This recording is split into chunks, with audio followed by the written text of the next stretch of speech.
Hi friends, ഇന്ന് ഞാനിവിടെ പെരുന്നാൾ സ്പെഷ്യലായിട്ട് മലപ്പുറം പത്തിരിയാണ് ഉണ്ടാക്കാൻ പോകുന്നത്. അപ്പോൾ വീഡിയോയിലോട്ട് കിടക്കുന്നതിന് മുമ്പ് എല്ലാവർക്കും എൻ്റെയും എൻ്റെ കുടുംബത്തിൻ്റെയും വക പെരുന്നാൾ ആശംസകൾ നേരുന്നു. അപ്പോൾ ഒട്ടും വൈകാതെ തന്നെ നമുക്ക് വീഡിയോയിലോട്ട് കടന്നാലോ.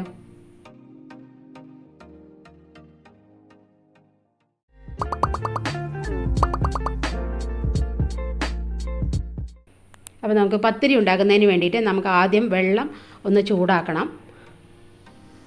അതിനൊരു കട്ടിയുള്ളൊരു പാൻ എടുത്ത് വയ്ക്കുക. അതൊന്ന് സ്റ്റൗ ഓണാക്കിയിട്ട് അതൊന്ന് ചൂടായി വരട്ടെ.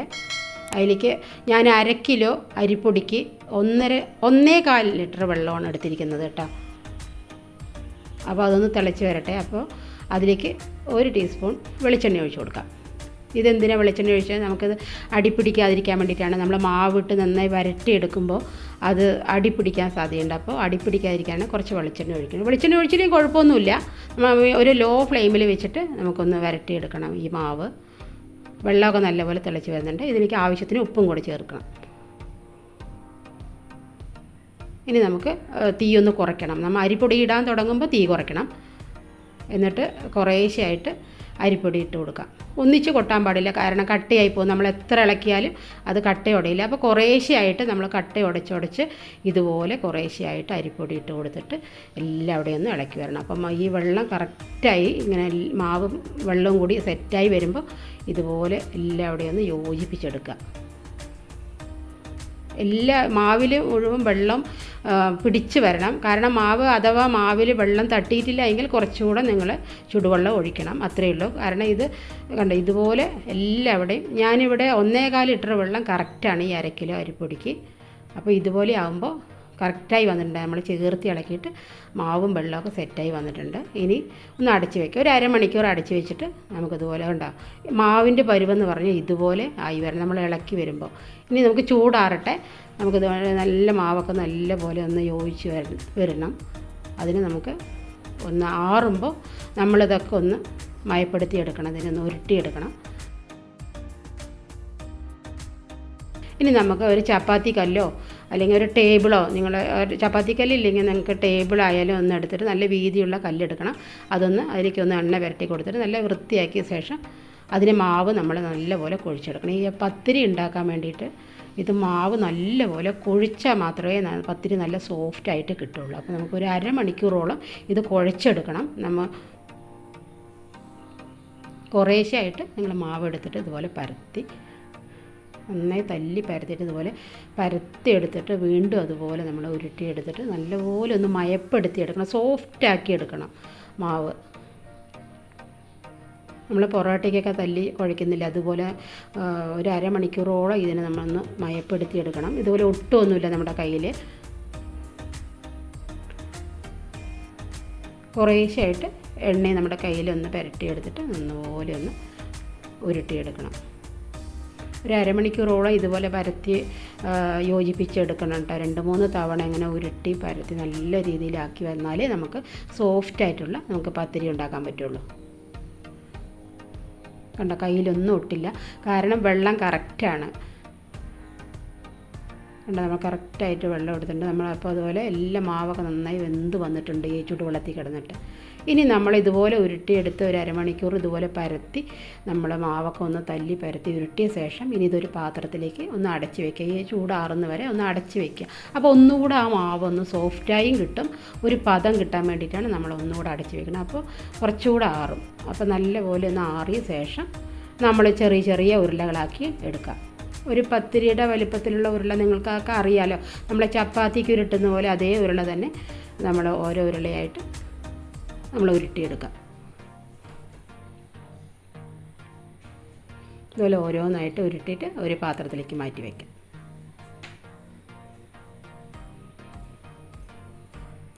നല്ല സോഫ്റ്റായിട്ട് കിട്ടിയിട്ടുണ്ട്. കാരണം നമ്മൾ വെളിച്ചെണ്ണയും വെള്ളമൊക്കെ കറക്റ്റാണ്. നമ്മൾ 1 ടീസ്പൂൺ വെളിച്ചെണ്ണ ഒഴിക്കുന്നത് ഒന്നും എവിടെയും പിടിക്കാതിരിക്കാനാണ്. അഥവാ നിങ്ങൾ പാത്രത്തിൽ പിടിച്ചാൽ നിങ്ങൾക്ക് കുഴപ്പമൊന്നുമില്ല, കാരണം അത് കുറച്ചുകൂടെ നമ്മൾ വെള്ളം ഒഴിച്ച് നമ്മളൊന്ന് വരട്ടിയെടുത്താൽ മതി. ഇപ്പോൾ മാവിൽ വെള്ളം കൂടിയെന്ന് പറഞ്ഞിട്ട് നിങ്ങൾ ടെൻഷൻ അടിക്കേണ്ട ആവശ്യമില്ല.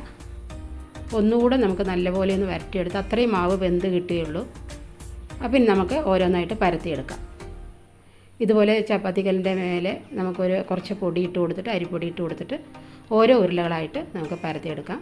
കൂടുതൽ നൈസായിട്ടും പരത്താൻ പാടില്ല, കാരണം നമുക്ക് എടുക്കാൻ കിട്ടില്ല.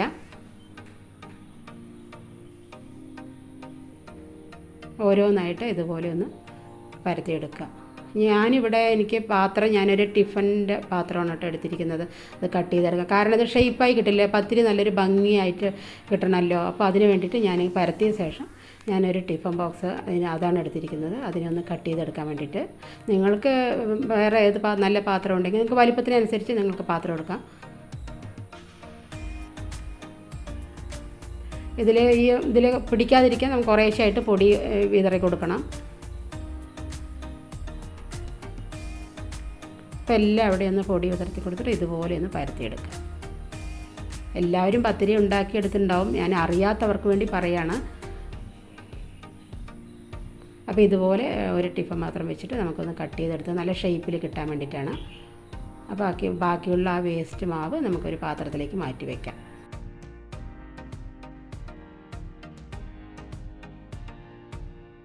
കണ്ടോ, റൗണ്ടായിട്ട് കിട്ടിയിട്ടുണ്ട്. നല്ല സോഫ്റ്റായിട്ടുണ്ട്. അപ്പോൾ ഇതുപോലെ ഓരോന്നായിട്ട് നമുക്കിനി വീണ്ടും അടുത്ത ഉരുളയും ഇതുപോലെ ഒന്ന് പരത്തിയെടുക്കാം. കാരണം നല്ലോണം അരിപ്പൊടി വിതറണം, കാരണം നമുക്ക് പിടിച്ചു പോകും കോലിൽ. ചിലപ്പോൾ നമ്മൾ ചപ്പാത്തീൻ്റെ ആ കോലിൽ പിടിക്കും. അപ്പോൾ നമ്മൾ അതിൽ കറക്റ്റായിട്ട് നമ്മൾ അരിപ്പൊടി മുകളിലും അടിയിലും വിതറി കൊടുത്തിട്ട് പരത്തി കഴിഞ്ഞാൽ എവിടെയും പിടിക്കില്ല. എന്നിട്ട് നമുക്ക് ഈ പാത്രം വെച്ചിട്ട് ഇതുപോലെ ഒന്ന് റൗണ്ട് ഷേപ്പിലൊന്ന് ആക്കിയെടുത്ത ഇതുപോലുള്ള പത്തിരി വളരെ സിമ്പിളാണ് നമുക്ക് എടുത്തത്. കാരണം പത്തിരി ഉണ്ടാക്കാൻ ഞാൻ ആദ്യമൊക്കെ വിചാരിച്ചിട്ടുണ്ട് ഇതെങ്ങനെ പത്തിരി ഉണ്ടാക്കും, എനിക്ക് കിട്ടില്ലല്ലോ, മാവ് സെറ്റായി വരില്ല എന്ന്. ഒരു കുഴപ്പമില്ല, വളരെ സിമ്പിളാണ്. അപ്പോൾ ഓരോ പത്തിരിയായിട്ട് ഇതുപോലെ ഉണ്ടാക്കിയെടുക്കാം. ഇനി ഈ വേസ്റ്റ് മാവ് നമ്മൾ കട്ട് ചെയ്ത് വെച്ചിട്ടുള്ള ബാക്കി മാവുണ്ടല്ലോ, അതിന് നിങ്ങൾ വേസ്റ്റായി പോകുമല്ലോ, അത് എന്ത് ചെയ്യുമെന്ന് വിചാരിക്കേണ്ട. ഇത് നമ്മൾക്ക് ഇതുപോലെ നമുക്ക് പത്തിരിയാക്കി ഉണ്ടാക്കിയെടുക്കാം. കാരണം ഇത് നല്ലപോലെ ഒന്ന് കുഴച്ചെടുക്കുക. അഥവാ ഒന്ന് ഡ്രൈ ആയിട്ടുണ്ടെങ്കിൽ നിങ്ങൾ കുറച്ച് ആ ചുടുവെള്ളം, ബാക്കി വന്ന ചുടുവെള്ളം ഒന്ന് കയ്യിൽ നനച്ച് കൊടുക്കുക, കുറച്ച് വെളിച്ചെണ്ണയും നനച്ച് കൊടുത്ത് ഇതുപോലെ സോഫ്റ്റായിട്ട് നിങ്ങൾക്ക് ഓരോ ഉരുളകളാക്കിയിട്ട് നമുക്ക് വീണ്ടും ഇതേ പത്തിരി, സെയിം പത്തിരി ഇതുപോലെ തന്നെ, അല്ലാതെ ഒരു കട്ടിയായിട്ടോ ഒന്നും വരില്ല, പൊട്ടുക ഒന്നും ചെയ്യില്ല. ഇതേപോലെ നല്ല സോഫ്റ്റായിട്ടുള്ള പത്തിരി നമുക്ക് ഈ ബാക്കിയുള്ള ഈ വേസ്റ്റ് മാവ് കൊണ്ട് ഉണ്ടാക്കിയെടുക്കാം.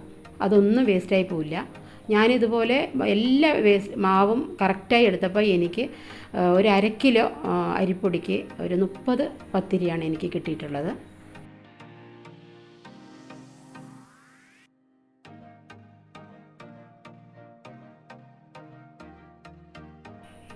സാവധാനം പരത്തിയെടുത്താൽ മതി, കാരണം നമ്മൾ സ്പീഡ് എടുത്തു കഴിഞ്ഞാൽ ചിലപ്പോൾ പൊട്ടിപ്പോവും, അല്ലെങ്കിൽ അതിൽ കല്ലിലൊക്കെ പിടിക്കും. കണ്ടോ, ഇതുപോലെ കട്ട് ചെയ്തെടുത്തു കഴിഞ്ഞാൽ നമ്മൾ സോഫ്റ്റായിട്ടുള്ള പത്തിരി ഇതാണ്ട നല്ല സോഫ്റ്റ് ഉണ്ട്. അപ്പോൾ എല്ലാം ഇതുപോലെ ഒന്ന് ചുട്ടെടുത്ത് എനിക്ക് 30 പത്തിരി കിട്ടിയിട്ടുണ്ട്. അപ്പോൾ നമുക്ക് ഇനിയൊന്ന് പാൻ അടുപ്പത്ത് വെച്ചിട്ട് ഒന്ന് പത്തിരിയൊക്കെ ഓരോന്നായിട്ട് ചുട്ടെടുക്കാം. അപ്പോൾ ആദ്യം ഫ്ലെയിം ഒന്ന് കൂട്ടി വയ്ക്കുക, പിന്നെ പത്തിരി ഇടാൻ തുടങ്ങിക്കഴിഞ്ഞാൽ ഫ്ലെയിം ഒന്ന് കുറച്ച് വയ്ക്കുക. ഒരു മീഡിയം ഫ്ലെയിമിൽ വെച്ചിട്ട് ഓരോ പത്തിരിയായിട്ട് ചുട്ടെടുക്കുക. ഈ അരിപ്പൊടിയൊക്കെ ഒന്ന് തട്ടിയ ശേഷം ആ പാനിലേക്ക് ഇട്ട് കൊടുക്കുക.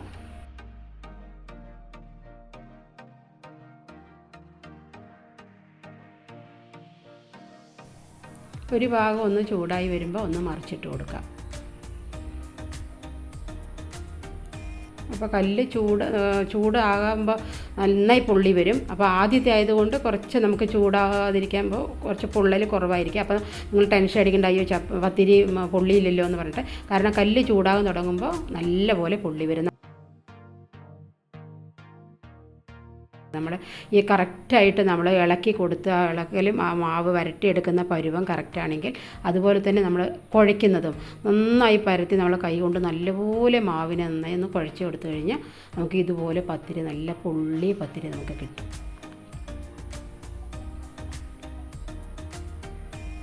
ഒരു സൈഡ് ഓരോ കുമിളകളായിട്ട് വന്നു തുടങ്ങുമ്പോൾ നമുക്ക് മറിച്ചിട്ട് കൊടുക്കാം. കണ്ടോ, പൊള്ളി വരുന്നത് കണ്ടോ. അപ്പോൾ മീഡിയം ഫ്ലെയിമിൽ വെച്ച് വേണം നമുക്ക് ഓരോ പത്തിരിയായിട്ട് ചുട്ടെടുക്കാൻ. പിന്നെ ഒരു പത്തിരി ചുട്ട് കഴിഞ്ഞാൽ നമ്മളൊരു തുണി കൊണ്ട് ഒന്ന് തുടച്ചെടുക്കണം. ആ പൊടിയൊക്കെ മാറ്റിയ ശേഷമേ പത്തിരി, പിന്നെ രണ്ടാമത്തെ പത്തിരി ഇട്ട് കൊടുക്കാൻ പാടുള്ളൂ കേട്ടോ. കാരണം അതിൽ ഒരു അരിപ്പൊടി കരിഞ്ഞിട്ടുണ്ടാവും, അപ്പോൾ അത് ഭംഗി ഉണ്ടാവില്ല പത്തിരിക്ക്. അപ്പോൾ ഓരോ പത്തിരി ചുട്ടെടുക്കുമ്പോഴും നമ്മൾ ഒരു തുണി നല്ല വൃത്തിയുള്ള തുണി എടുത്തിട്ട് ആ പാൻ ഒന്ന് തുടച്ച് കൊടുക്കണം.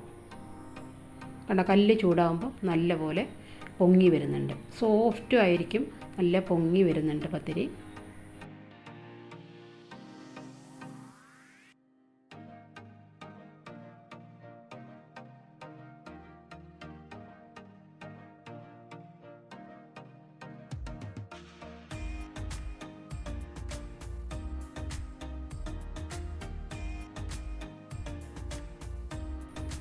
അപ്പോൾ എല്ലാം ഇതുപോലെ ഒന്ന് ചുട്ടെടുത്തിട്ടുണ്ട് ഞാനിവിടെ. അപ്പോൾ നമുക്ക് സോഫ്റ്റായിട്ടുള്ള പത്തിരി ഇതാണ്ട, നല്ല സോഫ്റ്റായിട്ടുണ്ട്. അതുപോലെ തന്നെ നല്ല പൊള്ളി വന്നിട്ടുണ്ട്, നല്ല സോഫ്റ്റായിട്ടുണ്ട്. അപ്പോൾ പത്തിരിയുടെ ഒപ്പം കോഴിക്കറിയാണ് കേട്ടോ ഞാനിവിടെ നിന്ന് ഉണ്ടാക്കിയിരിക്കുന്നത്. പത്തിരിയും കോഴിക്കറിയും നല്ല കോമ്പിനേഷനാണ് കേട്ടോ. നിങ്ങളുടെ ഫേവറേറ്റ് കോംബോ എന്താണെന്ന് താഴെ കമൻറ്റായി രേഖപ്പെടുത്തണേ. അപ്പോൾ എല്ലാവരും ബക്രീദ് അടിച്ച് പൊളിക്കുക. ഈ കോഴിക്കറിയുടെ റെസിപ്പി ഷോർട്ടായിട്ട് ഞാൻ അപ്ലോഡ് ചെയ്തിട്ടുണ്ട്, എല്ലാവരും അതൊന്ന് കാണണേ. അപ്പോൾ വീണ്ടും അടുത്ത നല്ലൊരു വീഡിയോ ആയിട്ട് വരുന്നവരെ എല്ലാവരും ഹാപ്പിയായിരിക്കുക, ആരോഗ്യത്തോടെ ഇരിക്കുക. എല്ലാവർക്കും ബൈ.